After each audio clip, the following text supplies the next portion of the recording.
Það tap á móti Keflavík, svona, hver fyrstu viðbrögð? Svekkjandi. Mér fannst fyrri hálfleikurinn jafn, við mögulega aðeins meira ofan á. Það svona sama sagan, við klárum sóknina illa og náum ekki að vera gæðmeiri á síðasta þriðjung, búið til fleiri færi og við erum rægir við að skjóta á marki og klára sóknina með skoti og erum ekki nógu einhvern veginn, graðir og meðan þeir taka hérna skot fyrir utan teig og skot sem við erum ekki að taka og erum ekki að koma okkur í og það var bara 1-0 og við bara munum ekki vinna leiki ef við skorum ekki opnum leik. Og það var bara sama saga núna, við vorum bara ekki nægilega góður á síðasta þriðjungi fyrir hálfleik. Seinni hálfleikurinn svo bara ekki góður á okkar hálfu. Mér fannst bara Keflvíkingar eiginlega betri meiri hlutan á seinni hálfleik.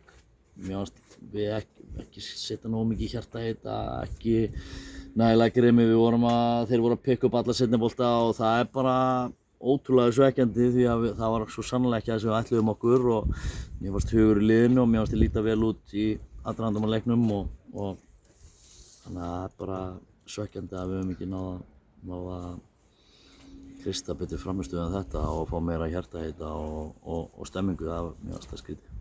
Já, þú talar svona sóknarleikin, það svona vandræði í sóknarleikin. Hvað svona, getur þú svona pinpointað eitthvað hvað það sem að vantar upp á hjá okkur? Já, bara úrslitasending, fyrirgjafir, hreyfanleiki, gæði, bara, við erum bara ekki að fá nógu mikið færi, við erum ekki að skapa nógu mikið og við erum rægir við að skjóta markið og við erum ekki nægilega góður að koma okkur í skotstöðuna, þannig að það er bara rosalega margt að því sóknarleiknum sem á síðasta þriðjung því að við erum alveg að koma okkur þangað og koma okkur í stöðunar en við náum ekki í lokahnekknum, það er mikið áhyggjum.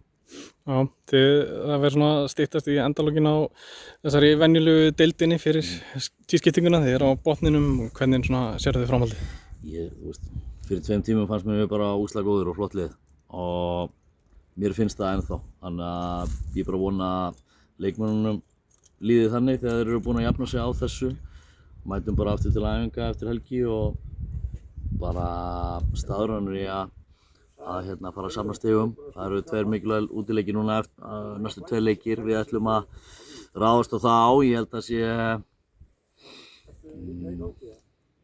rosalega mikilvægt að við mætum í þessa leiki með aðeins stærra hjarta og meiri eld í okkur heldur en við gerum í dag því mér fannst við voða einhvern veginn litlir í okkur í seinni hálfleik og bara aldrei stórum hluta í seinni hálfleik bara ekki líklegir að koma tilbaka og það svolítið svekkjandi. Ég held að leikmennir séu bara svekktir með þessa frammistöðu sjálfur og við teymið að hafa ekki náð að fýra aðeins betur upp í þessu. Það er bara mjög sárt að líta tilbaka á þennan leik.